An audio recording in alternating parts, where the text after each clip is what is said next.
राधे राधे। अयोध्या में भगवान राम को सबसे ज़्यादा प्यार करने वाला पात्र कौन है?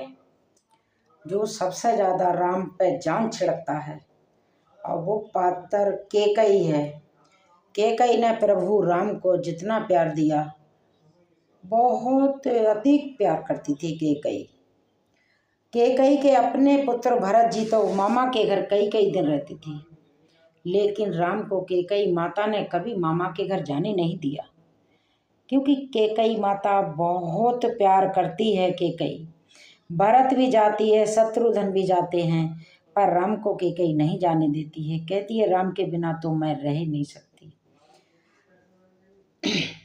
इतना प्यार करती है माँ कैकेयी राम से। वर्णन आता है, राम जब 7-8 वर्ष के होंगे तब की बात है। कैकेयी के महल में रहते थे। कैकेयी पलना सुलाती थी, अपने हाथों से भोजन कराती। कैकेयी भोजन करा रही थी। एक दिन दूध भात बनाया करुणावेरी माता ने। राम जी को गोदी में बिठा के अपने हाथों से खिलाने लगी। 3 गिलास रघुविंदर ने पाए, चौथा गिलास खिलाने जा रही थी तो राम ने हाथ पकड़ लिया। रघुविंदर ने हाथ पकड़ लिया और बोले हाथ पकड़ के, माता आप हमसे बहुत प्रेम करती हैं। कैकेयी बोली, हाँ, मेरे जीवन में राम के अलावा है ही कौन। मेरा जीवन, मेरा सर्वस्व, मेरा प्राण, मेरा आँखों का तारा, सब कुछ तो राम है। माता, आपके मन में कभी ये भाव नहीं आता कि राम की प्रशंसा भी पूछ लूं? मेरे राम को कुछ चाहिए तो दे दूं? बोलना क्या चाहिए बेटा? अपने छोटे से मुख से तू आज बोल तो सही। तुम्हें बोलने में विलम्ब होगा, कैकेयी देने में देरी नहीं करेगी। बता क्या चाहिए? भगवान राम ने, माँ आप तो बहुत महान हैं, मेरे प्राणों की भी जरूरत हो तो बेटा तू बोल तो सही। राम ने तुरंत माता कैकेयी का हाथ पकड़ के अपने सर पे रखा। मेरे सिर की सौगंध खा के माता बोलो, जो मांगूंगा वो अवश्य देंगी, लेकिन जीवन में किसी को नहीं बताएंगी कि राम ने क्या मांगा। क्या बताना है? मेरे को जरूरत नहीं है बताने की। मेरा लाडला प्रसन्न रहे और मुझे क्या चाहिए नहीं बताऊंगी कभी। सिर पे हाथ भी रख दिया। मांगो तुम क्या चाहिए। राम ने कहा, माता मैं आपसे कुछ छुपाना नहीं चाहता हूँ। जो वरदान मैं आपसे मांगने जा रहा हूँ, कदाचित आपने वो मुझे दे दिया तो अपनी बेटी का नाम कोई कैकेयी नहीं रखेगा। तो माता बोली, इसकी परवाह मुझे नहीं है। अब इस हुए तो होता रहे। लोग मेरे नाम को भी अशुभ समझें तो समझते रहे, परवाह नहीं। मेरा रघुवर प्रसन्न रहे और मुझे कुछ नहीं चाहिए। मेरा राघव खुश रहे, मुझे इतना ही चाहिए, अधिक नहीं। राम की आंखों में आंसू छलक आए। पूछती भी नहीं है क्या है वरदान, और हाँ करती जा रही है।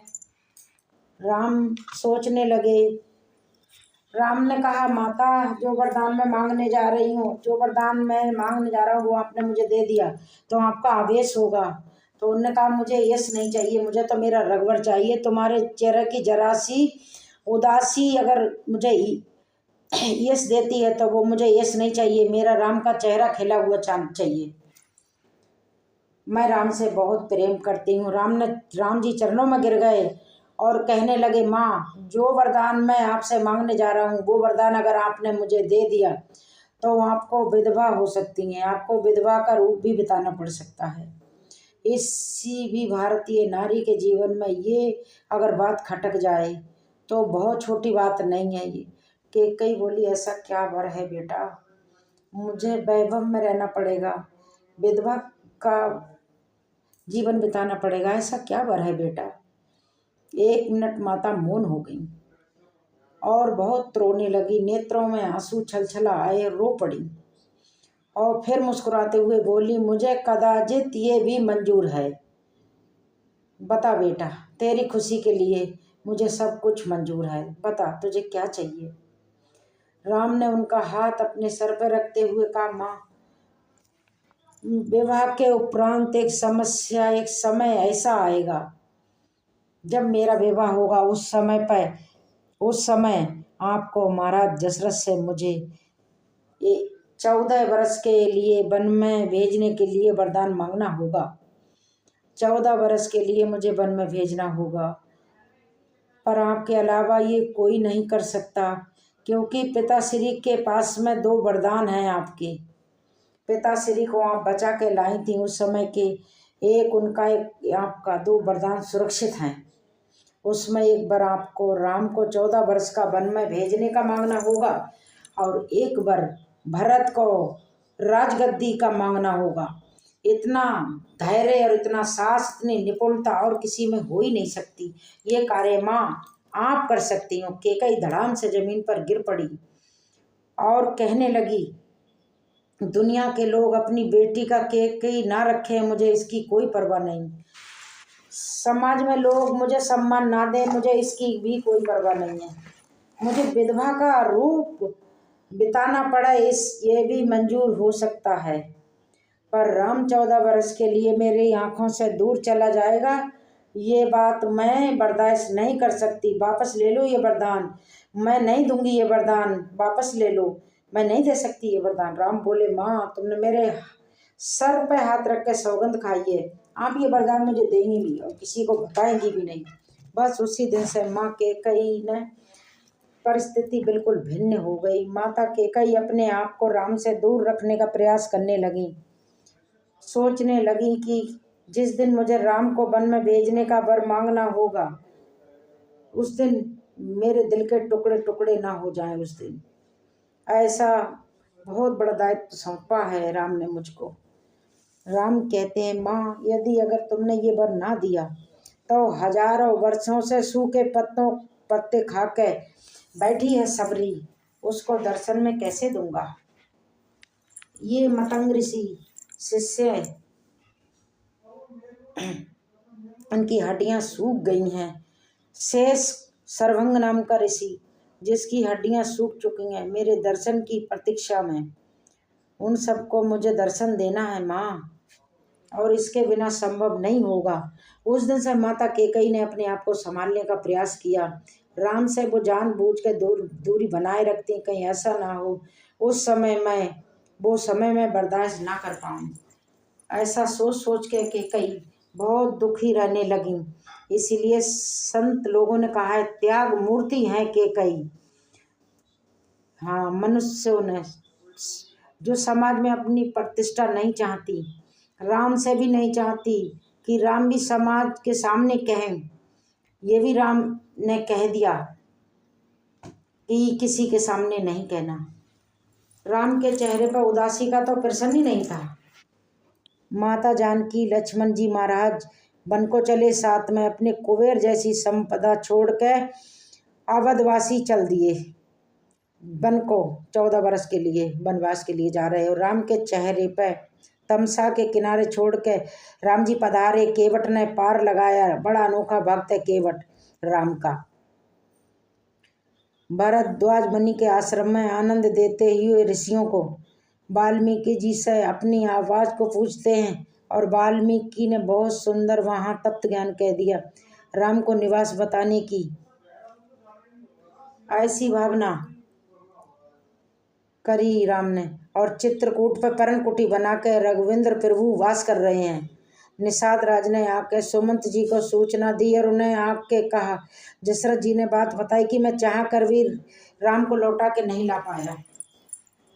इतनी कहते ही सारे जो इधर सोते रह गए वो अचंभित हो गए और कहने लगे कि हमको तो प्रभु सोते ही छोड़ गए, हमको तो ज्ञान ही नहीं हुआ, हमारे प्रभु कब आगे बढ़ गए, और अब मेरे राम नहीं आएंगे। तो प्रजा वापस आने के लिए बिल्कुल भी तैयार नहीं हुई, वहीं खड़ी रही प्रजा। बहुत टाइम तक सोचती रही प्रजा, और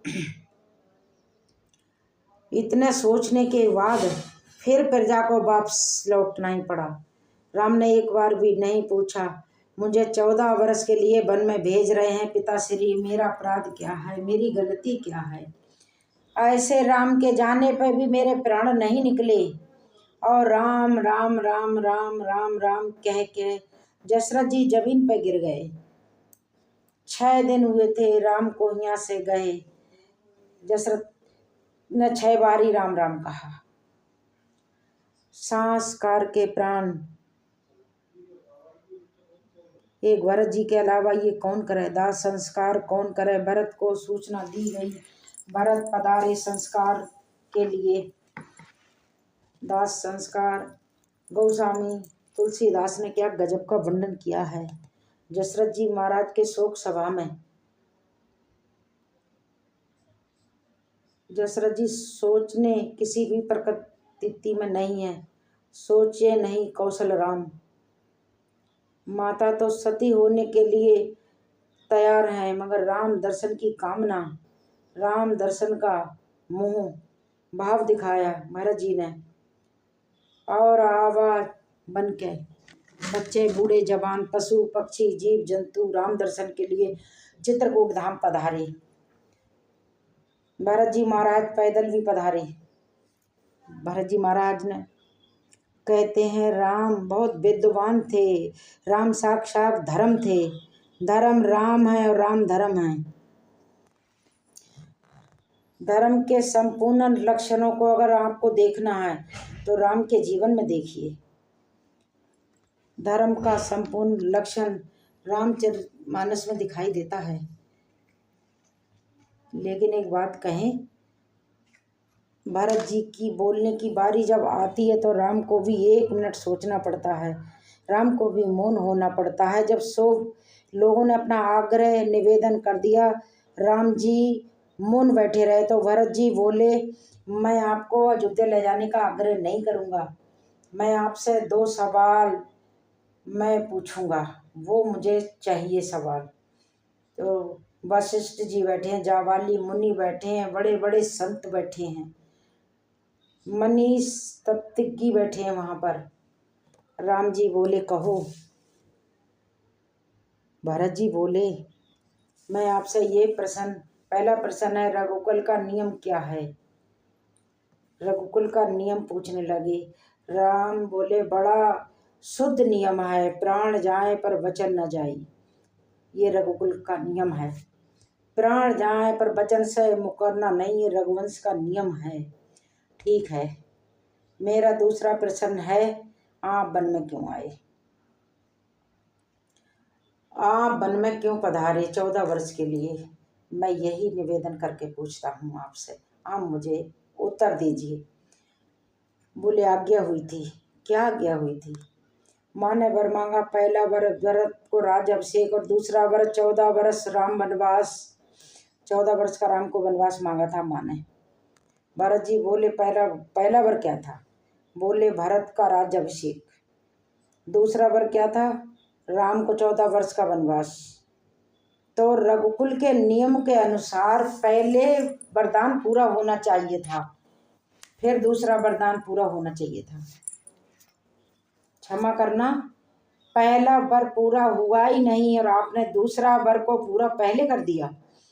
इसलिए मैं आपसे सवाल कर रही हूँ, आप प्रतीक्षा कर सकते थे। पहला वर है भरत को राज अभिषेक, तो पहले भरत बुलाए जाएं, उनको राजगद्दी मिले जाए, तो राजगद्दी मिलते ही तुरंत राम को 14 वर्ष का वनवास।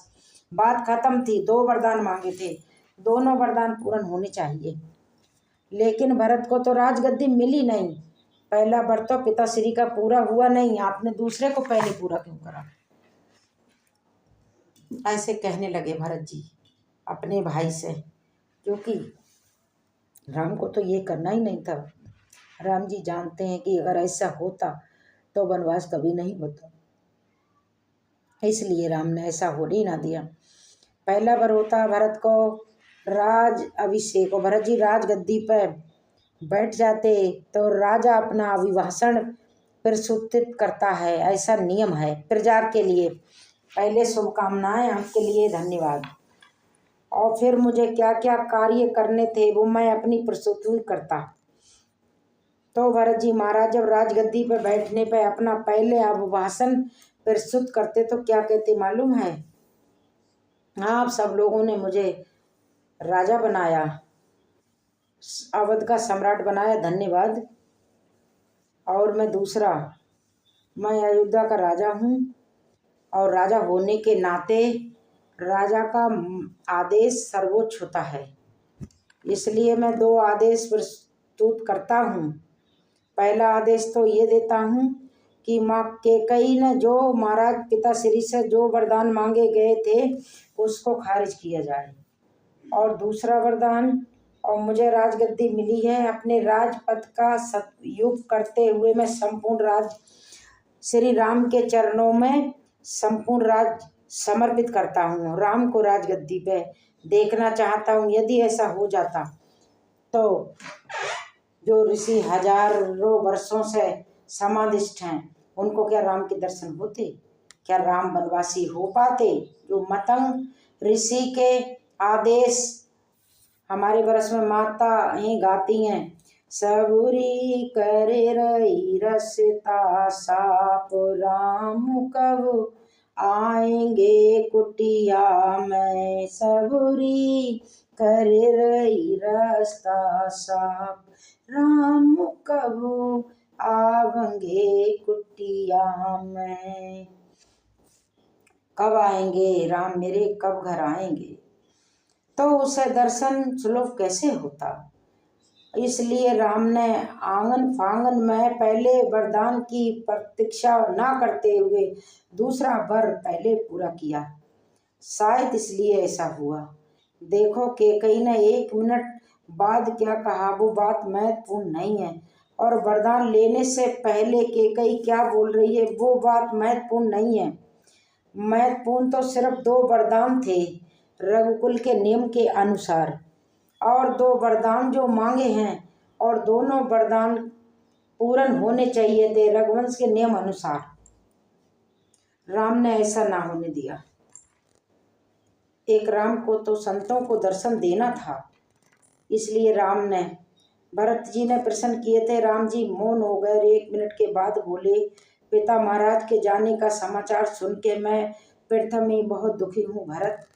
तुम तो मेरा संबल हो, मुझे अपने धर्म के मार्ग से विचलित होने का आदेश मत दो भाई। उस मार्ग पर मैं निर्भयता से चल सकता हूँ और मैं 14 वर्ष बिता के वापस आ सकूँ, ऐसी कामना करो मेरे भाई। और एक बात कहूँ, माता कैकेयी के बारे में एक शब्द भी मैंने भरत के मुख से बाद में सुना कि भरत जी ने कोई शब्द कह दिए थे माँ के बारे में, तो गोस्वामी जी ने तो घोषणा कर दी थी कि जाके पिनियर राम वैदेही ताजे ताई कोट वैभव सब त्याग के राम वनवास को गए थे। तजो पिता प्रहलाद विभीषण बंधु भरत महतारी। राम के वन जाने के बाद भरत ने जीवन भर कभी कैकेयी को माँ नहीं कहा था, माँ को त्याग दिया था। और जब भरत ने अपनी सैकड़ों प्रकार की सौगंध खाई थी माता कौशल्या के सामने, ब्रह्म त्याग के पातिक हो जो मेरे मन में जरा सा भी कुछ ऐसा हो तो गौ हत्यारे को जिस कष्ट की प्राप्ति हो वो मुझे मिले, मैंने सपने में भी कभी नहीं सोचा था। लोगों की ऐसी भावना हो गई थी कि इनकी कोई गुप्त बात रही होगी। तो वशिष्ठ महाराज की पत्नी वो भी पधारी थी, उन्होंने कहा था कैकेयी ने बहुत बुरा किया, कैकेयी ने बिल्कुल अच्छा नहीं कहा। तो माता कौशल्या ने जो वचन कहे थे वहाँ, गुरु माता कैकेयी सर्वदा निर्दोष है, कैकेयी में तो दोष हो ही नहीं सकता।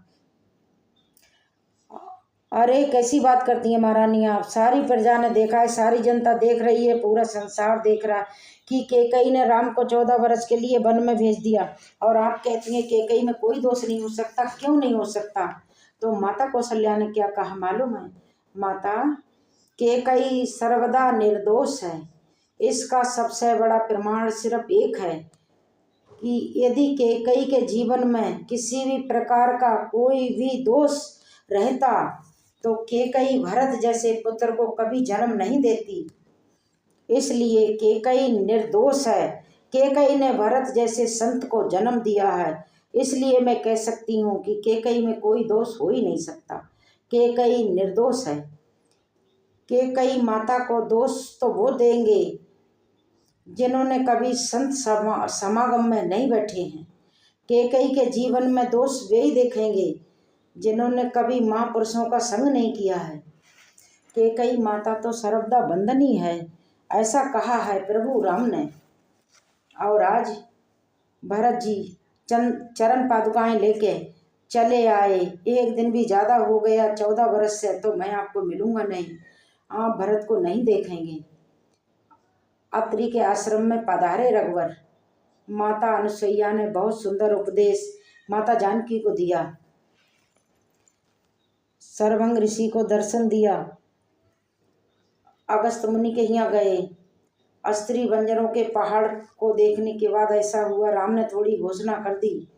शूर्पणखा आई, लक्ष्मण ने उसको दंड दिया जिसकी वो पात्र थी। जिस दंड का उसको अधिकार था वो मिलना चाहिए था। वो राम जी ने कहा ठीक नहीं हुआ लक्ष्मण।